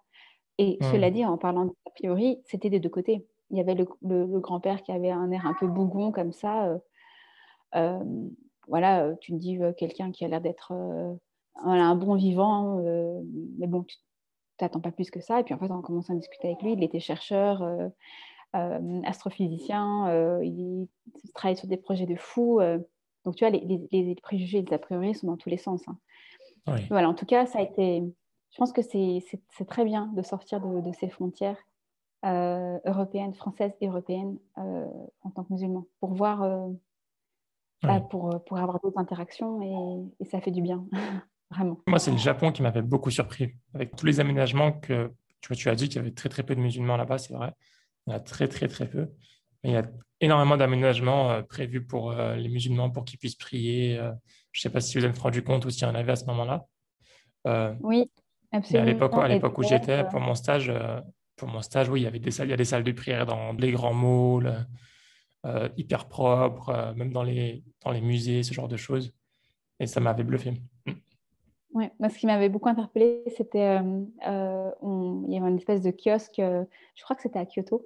On allait juste demander un renseignement et puis la personne nous voyant, elle sort un autre leaflet qui était un leaflet spécial Kyoto pour les musulmans, avec une carte où Ouais, il y avait toutes les salles de prière et les restaurants halal. Mais ouais, nous, on ouais. n'avait rien dit en fait, c'est juste parce que voilà, elle nous avait vus et qu'elle m'avait vue. Et ça m'avait vraiment fait sourire en me disant, mais c'est deux mondes très différents. Et puis même voilà, on sait que les Japonais sont très, très attachés à leur cuisine. Nous, dans pas mal de restaurants, à chaque fois, on demandait en fait ce qu'il y avait dans les plats, quel type de sauce, Hmm. etc. Et j'ai jamais ressenti en fait que ça gênait ou alors que bon, pour en revenir, quand je suis en France, des fois, presque, je me sens gênée parce que tu sens que tu es en train de faire une attaque, une espèce de En symbole France, on mange comme les national. Français, hein. Ouais, voilà, ce qui ne veut rien dire, hein. Camille est français, c'est pas pourtant qu'il. Voilà. Mais en tout cas, il y a. Je dis pas ça pour casser du dos du sucre sur de la France, pas du tout, hein. Mais c'est vrai que d'aller dans d'autres pays, voir comment les gens sont, ça fait quand même du bien. Ça amène une autre perspective. Ouais, trop bien. Est-ce que tu as des tips, des conseils, des applications, je sais pas, qui sont indispensables, qui ont été super utiles pour vos voyages Une seule application, OpenStreetMap, qui a, pour télécharger les cartes? ouais, pour Ouais. télécharger et surtout, en fait, c'est des cartes qui ont tout. Nous, on a fait nos randonnées avec ça, dans des pays où il y a pas de carte, en fait. Il y a pas, c'est pas les cartes IGN où tout bien à l'échelle, etc. Mhm. Je crois que c'est 5 euros l'année ou quelque chose comme ça. Voilà. Et c'est comme ça aussi qu'on voit toutes les plateformes d'observation. Enfin, tous les trajets qu'on a fait, on l'a fait avec OpenStreetMap. Et c'est vraiment, ouais, c'est pour nous l'application. Le reste, on n'utilise pas du tout. On n'a utilisé aucune des autres apps. Il y a juste ça qu'on utilise. Effectivement, Couchsurfing, mais Couchsurfing. voilà. Mhm. Mais c'est pas tant l'application. Enfin, vous pouvez même faire ça sur le site, mais en tant qu'app pure, clairement OpenStreetMap et évidemment Couchsurfing. Ok. Après, je suis sûre qu'il y a plein d'autres choses qui existent, mais ouais, nous, on a un peu voyagé à l'ancienne, disons. Mhm. Est-ce que Euh, pour vous, enfin, même en tant que couple et personnellement, il y a eu un avant et un après ce voyage de 2 ans? euh, oui. Je pense que, en fait, il y a eu. Bon, déjà, je pense que ça se comprend, ça s'entend. On se rejoint sur énormément voilà, vision du monde, le fait d'avoir fait les mêmes études, mais aussi d'avoir monté des projets ensemble. On est déjà parti voyager longtemps, enfin plusieurs fois ensemble. Le fait de. Voilà, il y a quand même un alignement, je crois. Mais je pense ça a clarifié beaucoup sur ce qui nous rendait heureux, en fait, en tant que couple. Le type de mode de vie qui nous plaisait. Alors, c'est vrai que moi, quand j'ai dit ça et que je suis revenue de voyage, j'ai dit voilà, c'est une évidence, je veux travailler, je veux continuer à m'inscrire dans l'univers de l'écologie. J'ai une copine qui m'a dit en plaisantant, mais tu n'avais pas besoin de partir 2 ans pour ça, hein. Moi, j'aurais pu te le dire. Tu sais, c'est tellement évident, mais les gens voient des choses en toi que toi, tu ne vois pas. Donc voilà, il y a eu cet aspect-là, je pense, qui était très, très fort pour tous les deux, c'est de se dire, mais en fait, ce qui nous rend heureux, c'est des choses extrêmement simples, c'est d'être dehors, c'est d'être en lien avec la nature. Mhm. Euh, et en tout cas, de s'inscrire professionnellement, soit un métier qui soit à l'extérieur, soit un métier qui soit vraiment en défense du vivant, en fait. Pas uniquement de l'environnement, parce que voilà, l'environnement, c'est une vision, en fait, d'un côté, il y a l'humain, et après, il y a l'environnement, alors que c'est plutôt une vision intégrée. C'est un peu comme en tant que musulman, tu considères la création et tu mets tout être vivant dedans, Mhm. euh, nature y compris, enfin, au sens large. Donc pour nous, c'était évident, soit en étant dans un travail qui permet d'être plus à l'extérieur, soit d'être clairement dans la défense de, voilà, du vivant. Je pense qu'il y a eu cet aspect-là. Et ensuite, se rendre compte qu'on est beaucoup plus heureux quand on marche, quand on est en mouvement, et de vouloir offrir ça plus tard si on a des enfants, c'est ce qu'on se disait à l'époque. Donc voilà, je pense que Mhm. ça a juste renforcé que c'est ça voilà, qui nous anime vraiment. Et je pense que pour en revenir au fait d'être musulman, je crois que ça a ajouté une dimension au fait de se dire que c'est mieux d'être dans un cadre où on ne passe pas beaucoup d'énergie à juste exister socialement, ou tu vas pouvoir exister socialement, et qu'il faut qu'on trouve un cadre dans lequel on peut juste être qui on est dans notre, en gros, entièreté, pluralité, je veux dire authenticité, parce que finalement, c'est là où les plus belles choses se passent, en fait, quand toi, tu es entier. Alors que bon, c'est vrai que quand tu es dans un contexte où tu es amené à devoir dire très peu sur toi ou cacher une partie de ton identité parce que ça peut être problématique. Et je pense qu'il y a beaucoup de personnes, hein, je pense pas uniquement aux musulmans, tous les gens qui ont un peu voilà, une différence. Moi, je parle souvent de coming out quand tu es croyant. Je pense qu'il y a d'autres types voilà, d'autres manières d'être qui peuvent être complexes aujourd'hui dans la société. Ça, je pense qu'on s'est dit, vaut mieux qu'on... C'est douloureux, mais vaut mieux être entier, pleinement soi, parce qu'en fait, c'est là que les plus belles choses se passent, quoi. Ok, C'est un peu le deux enseignements. trop bien. Donc ensuite, vous êtes retourné chez vous, à Paris, ou Non, bien... alors nous, on avait plus de... Parce qu'en fait, à Paris, il faut savoir qu'on louait une chambre chez une personne. En fait, Ok, on était à Fontenay-sous-Bois et on louait juste une chambre. Donc, en fait, quand on est parti, à l'époque, on habitait à Chambéry. Quand on est parti, qu'on a vraiment arrêté notre structure, on a vendu tout ce qu'on avait, en fait, tout ce qui pouvait être vendu. Et on a gardé, mes beaux-parents te diraient, beaucoup trop de cartons. On a gardé quand même des cartons et d'autres meubles voilà, auxquels on tient, qu'on a entreposés chez eux. Et donc, en fait, quand on est revenu un soir de tempête.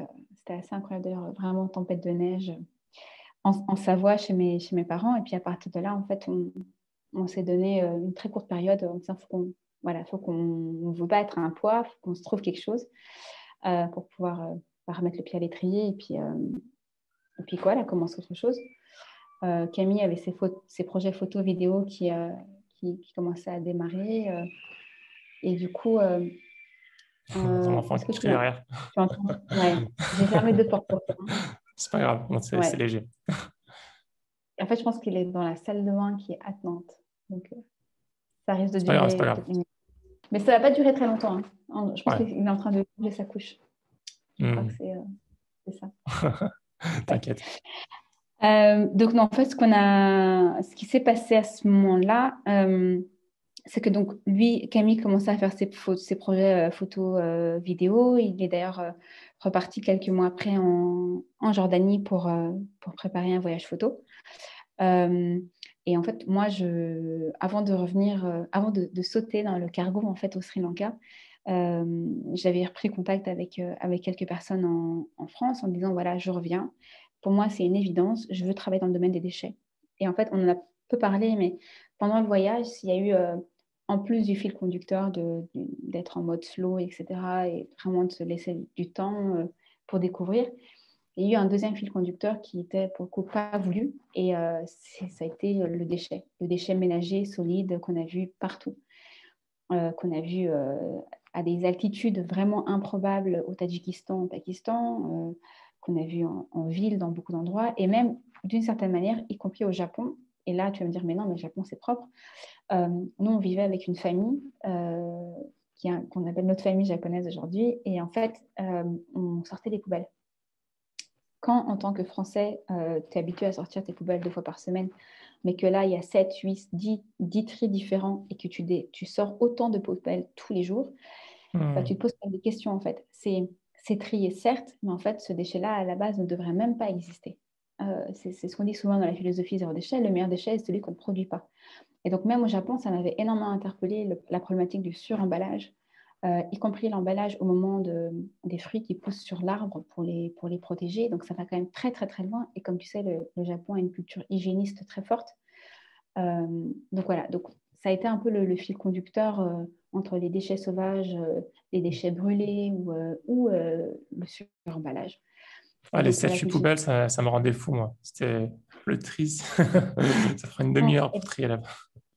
exactement. Et même, bon, je pense que, voilà, typiquement à Singapour, il doit y avoir un peu la même approche, mais une des choses Pas, qui pas m'avait vraiment, pas interpellée, c'est vraiment. que... Ici, il n'y a pas du tout enfin, pas beaucoup de tri. C'est comme en France, on va dire, quasiment. D'accord, ok. Euh, mais c'est vrai que du coup, au Japon, l'autre chose qui m'avait interpellée, c'est qu'il y a très peu de poubelles à l'extérieur comme ça, parce qu'en fait, sinon, les gens ne trieraient pas. Et donc, quand tu produis un déchet, as de grandes chances de devoir le garder sur toi et en fait le déposer chez toi dans la bonne poubelle. Mais n'empêche que ce fil conducteur m'a un peu titillé pendant ces 2 ans-là. Tu J'ai dit, sais, juste voilà, parce que j'ai oublié de te le dire sinon, mais l'histoire de la poubelle, moi, on m'avait raconté que c'était dû à une attaque terroriste il y a peut-être, enfin, il y a plus de 10 ou 20 ans, je ne sais pas, même plus longtemps que ça, peut-être. qui mettaient des choses dans les poubelles toxiques. Ah, Alex, d'accord. Ouais, et Et c'est pour ça qu'il y avait ils avaient enlevé toutes les poubelles. Ouais. C'était dû à ça. Mais c'est vrai ouais, bah, c'est vrai que je n'en connaissais pas la raison, mais on s'est dit, voilà, si tu ne trouves pas de poubelle, en fait, tu es amené à garder ton déchet sur toi, et ce qui est très bien, mais ça interpelle surtout nous qu'on n'avait pas de chez nous. Donc, ça devenait vite compliqué, en fait, de pouvoir bah, voilà, remettre les emballages dans le circuit. Donc, moi, je m'étais dit, de toute façon, à l'avenir, je travaillerai sur la question de l'eau ou du déchet, et l'agriculture, pourquoi pas, mais en tout cas, c'est là, en fait, sur le retour du voyage où j'ai pris contact. Et en fait, on m'a tout simplement dit qu'il allait se passer des choses au niveau européen euh, sur la thématique du plastique et du zéro déchet. Parce que voilà, je connais des gens qui travaillent dans ce milieu-là depuis plusieurs années. Et donc, tout simplement, j'ai pris contact avec l'organisation européenne qui s'appelle Zero Waste Europe, qui est basée à Bruxelles, qui a donc le réseau européen des associations de promotion et de défense du zéro déchet, donc en Europe, et qui représente cette approche et cette vision auprès des décideurs européens pour influencer la législation européenne, et qui soutient en fait ce réseau en Europe de manière en fait à entendre les bonnes pratiques sur les territoires, mais aussi à faire en sorte que les bonnes législations elles soient bien mises en place dans les pays. Donc moi, c'est un univers que je ne connaissais pas du tout. Moi, ce qui m'intéressait, c'était qu'il y avait une dimension réseau, qu'il y avait une dimension européenne. Et en fait, il s'est juste avéré qu'il y avait une ouverture de poste. Voilà, c'est l'opportunité qui s'est offerte. En fait, il y avait une ouverture de poste sur quelqu'un pour gérer le réseau européen, puisqu'effectivement, il y avait ce projet plastique qui allait débuter. Et en fait, quand je parle du projet plastique, toi, en tant que consommateur, tu te rends compte aujourd'hui que depuis 2 3 ans, on parle beaucoup plus des emballages et du plastique à usage unique. Et en fait, c'est le fruit du travail de centaines d'ONG dans le monde et en Europe, en fait, qui ont poussé cet aspect-là, et aussi parce qu'il y avait un espèce de bon timing au niveau de législation européenne. Donc voilà, en fait, sur le retour dans notre voyage, moi, j'avais un peu cette piste-là, et en fait, j'ai eu une proposition de poste quasiment un mois, enfin un peu moins d'un mois après être rentrée de voyage, et là, on m'a dit c'est à Bruxelles. Voilà, donc... et d'ailleurs, j'ai appris qu'on ne disait pas Bruxelles comme je viens de faire, mais qu'on disait Bruxelles. Bruxelles. Voilà, donc je me corrige à chaque fois. Je sais que ça fait 4 ans que je suis ici, et des fois encore, j'ai fait des petites erreurs. Mais en tout cas, voilà, j'ai eu cette proposition de poste, et puis on a dit go. Voilà. De toute façon, notre sac était à peine défait, donc on l'a juste repris, et puis on a débarqué à Bruxelles. Couchsurfing Euh, à Bruxelles. non, même pas. Ça a été, voilà, c'est là où tu te dis que voilà, it meant to happen, voilà, Dieu te facilite vraiment, quoi. On nous a proposé un logement, en fait. Une, une amie d'une connaissance nous a proposé son logement pour qu'on démarre sur les 6 premiers mois. Ok, Voilà. trop bien. Donc là, donc parfait, quoi. On est arrivé, on À avait Baraka. exactement un logement meublé. Moi qui avais de grosses réticences parce qu'effectivement, on avait en tête de plutôt s'installer dans un endroit beaucoup plus nature qu'une capitale. Voilà, ça a été la découverte de cet univers-là. Peut-être en quelques mots pour ceux qui ne connaissent rien du tout à ce qui se passe à Bruxelles ou ne sont pas du tout intéressés de base. En fait, la législation européenne, elle est débattue, elle est rédigée, elle est amendée ici à Bruxelles, et effectivement des choses qui se passent aussi à Strasbourg, mais c'est ici que le travail va se faire auprès de la Commission européenne. Et donc, en fait, il y a d'une part le lobby des industries, donc qui est organisé par les fédérations d'industrie, etc. Et puis, bah, en fait, pour être sûr que le débat soit équilibré, l'Union européenne, donc la Commission, finance en partie le lobby de la société civile, donc la représentation des associations. Donc, la plupart des associations ont soit une antenne européenne, soit des têtes de réseau qui viennent en fait apporter des éléments aux parlementaires, aux députés européens, etc., aux décideurs européens, des éléments pour qu'eux prennent des décisions qui, en prenant en compte, on va dire, on ait entendu toutes les voix. Donc moi, j'ai un peu découvert ce fonctionnement-là, le fonctionnement des ONG européennes, qui font vraiment ce travail de lobby auprès des décideurs, et notamment sur la question du déchet. Donc c'est comme ça que j'ai rejoint The Rest Europe. Et puis j'ai changé de poste entre-temps. On a créé un poste de directrice adjointe. Et comme je disais en introduction, moi, j'étais formée pour gérer des organisations, donc ça tombait bien. Et voilà, l'organisation a vraiment grossi. On était 6 quand je suis arrivée. On est une vingtaine aujourd'hui. Et comment tu t'es vendu pour rejoindre l'association? Comment est-ce que tu as vendu ton voyage, ton expérience? Parce que tu m'as dit que Mais tu as envoyé un mail dernière minute avant de prendre le cargo. ouais, On a l'impression que c'était juste comme ça, je suis là. bah, honnêtement, en fait, je pense que moi, en tant que Française, je me disais, ah là là, je vais avoir un trou de 2 ans dans mon CV. C'est vraiment cette réflexion qu'on se fait. Et maintenant que je travaille dans une structure, déjà que je suis dans une ville cosmopolite et qu'en plus je travaille dans une structure internationale, ça me fait sourire de réaliser à quel point j'avais et j'ai toujours, je pense, une vision très française du parcours professionnel, qui doit être un parcours linéaire, extrêmement logique, où on ne valorise pas forcément, il faut le dire, traditionnellement, la prise de risque ou les changements de carrière. Et en fait, quand j'ai présenté mon parcours, il y a une chose que je n'ai pas précisée. Moi, j'ai toujours fait un peu de freelance à côté, ce qu'on appelle la facilitation. J'ai toujours géré des groupes sur des processus créatifs, etc. Et donc, j'en faisais, parce que j'en faisais à l'époque, on avait des projets d'habitat. J'en ai fait après avec l'association. J'en ai fait un peu en freelance aussi. Donc, en fait, il y avait des domaines qui m'intéressaient, mais qui ne faisaient pas forcément sens dans ma fiche de poste. Et que je faisais par ailleurs parce que ça m'intéressait par ailleurs.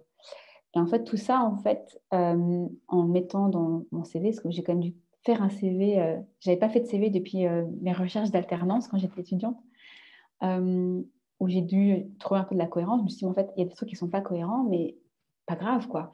Oui, on peut lancer un projet sur l'efficacité énergétique, l'éco-construction, et à côté faire de la facilitation de groupe sur lancer une ferme en permaculture. C'est juste des compétences différentes, et puis c'est pas grave. Alors que quand tu es français et qu'on t'apprend à faire ton CV, il faut que ce soit vraiment logique, il faut vraiment que les personnes lisent un peu ton parcours, etc. Donc, ce que j'ai fait dans cet email, je savais qu'il y avait une opportunité qui allait arriver sur pas trop loin de mes compétences. J'ai juste expliqué mon parcours.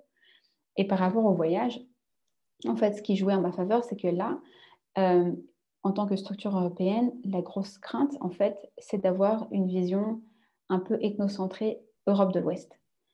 Et en fait, quand tu gères un réseau européen, bah, tu interagis avec des personnes qui sont évidemment d'Europe de l'Ouest, mais qui sont de partout en Europe. Et nous, dans notre cas, Zero Waste Europe, c'est la branche européenne d'un mouvement global. Donc, il y a la même structure en Asie, en Amérique latine, en Amérique du Nord et en Afrique.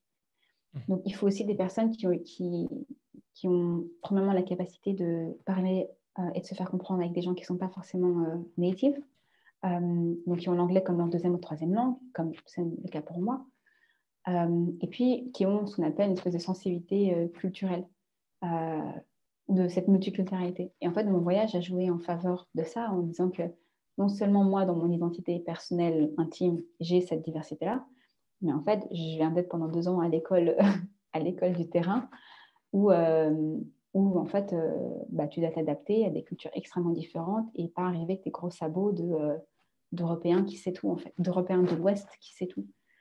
Donc voilà, ça a joué vraiment en ma faveur. Et je pense que, mine de rien, le fait d'être allé dans des pays qui ne sont pas forcément les pays du tourisme de masse, ça aussi montre qu'on sait prendre, enfin, il y a un certain rapport à la prise de risque et peut-être l'audace.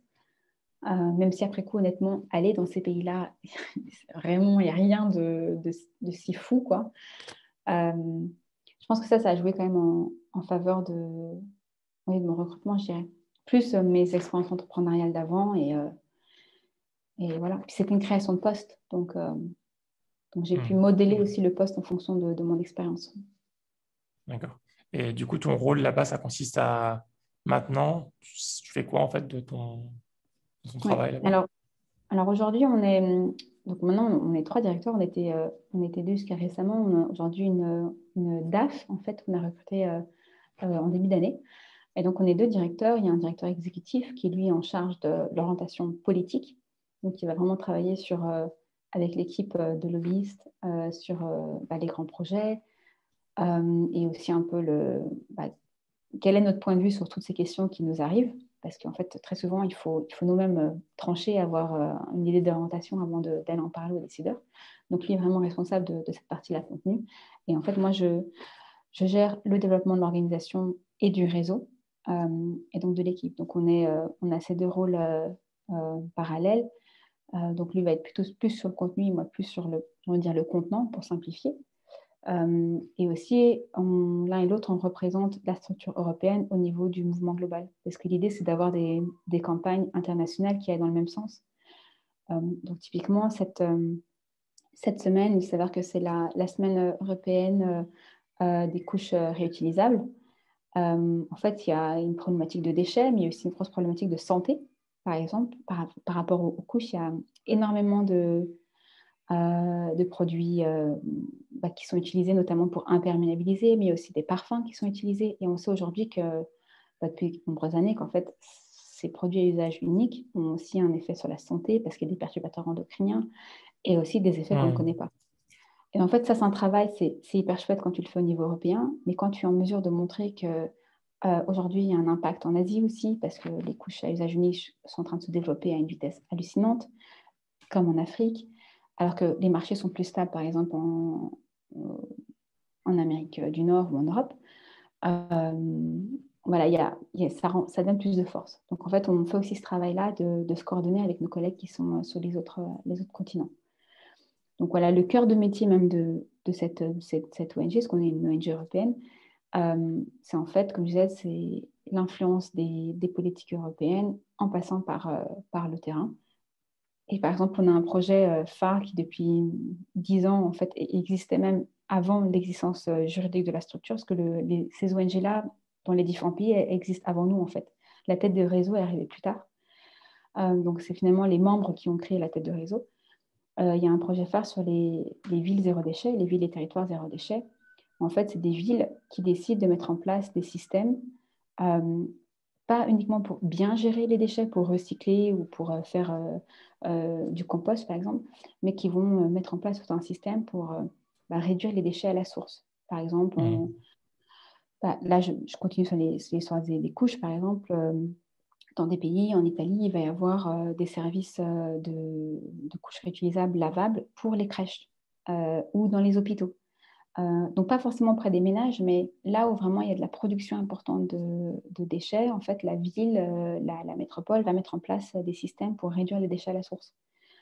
Donc, ça, c'est un peu ce type de démarche sur lesquelles on travaille. Et voilà, je sais qu'aujourd'hui, quand on parle de zéro déchet, beaucoup de gens pensent au plastique, mais il y a énormément d'autres types de déchets. Les plastiques sont très peu recyclés, en fait. De tout le plastique qui a été mis sur le marché depuis les années 50, on sait aujourd'hui que seulement 9% a été recyclé. Efficacement recyclé. Tout le reste a été soit dans l'environnement, d'ailleurs on entend beaucoup de la pollution des océans, soit dans l'environnement, soit a été brûlé, etc. Donc il y a cette problématique du plastique, mais en fait si on parlait des déchets organiques, il y a très très peu de déchets organiques, on est même sur des taux encore moins importants qui sont dits recyclés, donc compostés. Et quand tu fais le lien avec l'agriculture, que tu sais que l'agriculture est très consommatrice en eau, etc., et que si à la fin de la chaîne, on sait qu'il y a du gaspillage alimentaire et que même en fait, ce qui n'est pas purement gaspillé, parce que dans tes déchets organiques, tu as aussi des épluchures, etc. On s'entend bien, c'est pas que du déchet, pas que du gaspillage alimentaire. En fait, si on était capable de réduire un peu à la source ou de valoriser en fait ce qui est vraiment de l'ordre du déchet, type épluchure, autrement en leur mettant des filières agricoles ou tout simplement en faisant de la biomasse ou même du compost. En fait, il y a des potentiels de préservation de ressources qui sont juste énormes. Et donc, on travaille sur le fait de créer le cadre et les habitudes appropriées pour atteindre cet objectif-là. On dit qu'on tend vers le zéro déchet. On sait que c'est un objectif pas qui est inatteignable, mais on tend vers le zéro déchet. Et l'idée, c'est d'avoir les bonnes lois européennes pour ça. Ouais. Moi, je trouve ça vraiment bien parce que c'est quelque chose qui est vraiment lié à un aspect de la religion qui est le non-gaspillage. Et du coup, tu as réussi à lier les deux à 100% là pour le coup. Et c'est vraiment chapeau, c'est super. Mais je pense que... Vas-y, Oui. je te laisserai. Je te laisse réagir. Non, ça s'est, ça s'est fait comme ça, mais comme je te disais, moi, j'ai grandi avec cette vision-là, j'ai grandi avec ce désir-là et qui a été, voilà, moi, comme beaucoup de personnes, je pense, beaucoup de personnes que je connais en tout cas, qui ont grandi en France, qui ont eu une éducation islamique, comme mes amis, certaines amies allaient au catéchisme, etc. Moi, j'ai eu une espèce de revivification de ma foi, plutôt au moment de mes études, où j'ai rencontré d'autres gens qui étaient, voilà, moi je suis musulmane franco-turque, donc il y a aussi une manière particulière d'appréhender la religion. Mais en fait, j'ai eu cette espèce de revivification au moment de mes études en rencontrant d'autres personnes, d'autres musulmans. Et aussi en faisant des cursus sur islam et écologie. J'avais fait un cursus à l'époque à Lyon. C'était une formation de quelques modules sur islam et décroissance. En gros, C'était avec qui? j'essaie de me rappeler l'association des consommateurs musulmans. CFCM? Euh, voilà, non, c'est pas le CFCM, c'est l'Union des consommateurs musulmans, c'est ça? Je me rappelle plus. UFCM, ouais. L'USCM, ouais. Donc, voilà, pour dire, pendant mes études, donc, j'avais rencontré beaucoup de musulmans de profils absolument différents. Et donc, j'avais fait un cursus, c'était quelques modules, 3-4 modules avec l'UFCM, donc l'Union française des consommateurs musulmans à Lyon. Et j'ai bien oublié le nom de l'intervenant, mais donc c'était un cursus sur islam et décroissance. Et c'était vraiment de comprendre quel est le lien entre tous ces concepts qu'on entend aujourd'hui et en fait l'éthique musulmane. Et je me rappelle avoir naïvement posé cette question à l'intervenant en me disant, mais en fait, ok, d'accord, si tout ça est vraiment ancré dans notre foi, pourquoi l'Arabie Saoudite? Pourquoi en fait les pays musulmans sont surtout producteurs de pétrole, etc. Enfin, pourquoi ils sont... Enfin, quand je passe, je sais pas, à ces pays-là, on ne pense pas forcément à des modèles d'écologie. Et il m'avait répondu avec beaucoup de bienveillance que déjà, j'avais une vision un peu limitée des pays dits musulmans. Pourquoi je ne pensais pas spontanément à l'Indonésie ou ces autres pays. Et c'est vrai que très souvent, on ne pense pas à ces autres pays où il y a une très forte population musulmane et qui ont un rapport très différent. Et il m'avait dit, le deuxième point, c'est les pétrodollars. Il y a une très grosse différence entre la culture islamique et en fait le capitalisme et le fait que ces pays-là, c'est parce qu'ils ont une tradition musulmane qui s'inscrivent en fait dans l'éthique musulmane absolument. D'ailleurs, on connaît aujourd'hui toutes les autres dérives qu'il peut y avoir dans ces pays-là, le travail forcé, etc. Donc voilà, moi j'avais 18 ans à l'époque, je commençais mes études, j'étais un peu, j'ai une vision, je pense, très, très limitée de la réalité de ces pays-là, mais en tout cas, il y a cet aspect-là qui moi, ouais, m'a toujours interpellée. Ça a dû te traumatiser, le Hajj. Ah oui, oui, eh bien, écoute, on en a énormément parlé après. Ouais, voilà, Arafat, ou le lendemain, réveil à Mina, enfin, il y a quand même plusieurs moments où on se dit, il y a des stations qui sont très, ouais, c'est très très difficile. Ensuite, il y a quand même un échantillon qui représente le monde entier en fait. Tu es assis entre une personne qui vient du Gabon, derrière toi il y a un Canadien, à côté de toi il y a un Yéménite. Euh, Devant toi, il va y avoir une Malaisienne. C'est vraiment il y a des gens qui viennent de milieux très, très différents et qui ont un rapport différent. Mais c'est vrai que, voilà, j'espère que depuis 2013, les choses ont un peu évolué, mais ça a été vraiment difficile. Pas sûr, hein. J'entends souvent des gens qui continuent de s'en plaindre. En fait, cette année, avec le Covid, il y aura moins de monde et du coup, il y aura Oui, moins de déchets. Euh, ça a été très difficile. Mais voilà, une fois de plus, c'est là où tu te rends compte que peut-être aussi dans la manière avec laquelle on explique l'éthique musulmane, moi, voilà, j'ai une éducation islamique faite par des Turcs, donc qui est très portée sur la règle, voilà, on parle très peu de spiritualité. J'ai l'impression qu'on en parle de plus en plus aujourd'hui, mais en tout cas, moi, l'enseignement que j'ai eu était très, je ne vais pas dire rigoriste, mais très porté sur les règles, voilà, les rites, les rituels, et très peu sur la spiritualité. Euh, et c'est vrai qu'on parle très peu de cet amour, en fait, du vivant euh, qu'il y a, le rapport à la création. Moi, je me rappelle d'avoir, à l'époque où je faisais mes études, découvert qu'il y avait une notion de site protégé, en fait, qu'à l'époque du prophète sallallahu alayhi wa sallam, il y avait ça, des endroits où on pouvait pas faire d'agriculture, on ne pouvait pas installer de commerce, et c'était par exemple à proximité des sources. Et donc la notion de, si je ne me trompe pas, de hima, donc d'espace protégé, Donc déjà, en fait, dans cette période-là où on était très, très loin de parler d'écologie, il y avait des approches, en fait. Et ça, c'est des choses dont on ne parle pas parce qu'on va parler des rites obligatoires, etc. Donc, je pense que dans la manière avec laquelle on enseigne l'éthique islamique, il y a un vrai manque par rapport à la notion d'environnement, d'écologie. Et je sais aujourd'hui qu'il y a aussi des gens qui sont un peu embêtés parce qu'on a l'impression qu'on emprunte ça, entre guillemets, au monde profane et qu'on essaye de faire une espèce d'éco-islam. Mais c'est pas besoin de dire éco-islam, en fait. Dans l'islam, il y a cette dimension-là. Comme dans la plupart des religions monothéistes, hein, c'est clairement...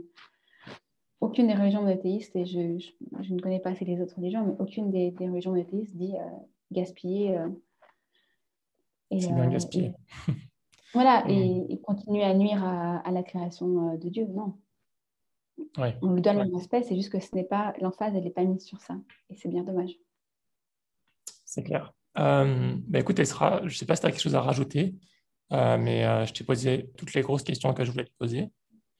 J'ai quelques petites questions pour la fin, mais si tu as quelque chose à rajouter avant, n'hésite pas. Alors, ce que je voulais dire, c'est en faisant un peu le lien, comme je disais, donc, moi j'ai un mélange de parcours entre la question des ressources, cette idée du côté international, du voyage qui est très présente, et puis cet esprit un peu entrepreneurial. Moi, j'ai vraiment découvert l'univers des institutions européennes, parce que ce n'est pas ma formation, je n'ai pas fait sciences politiques, par exemple.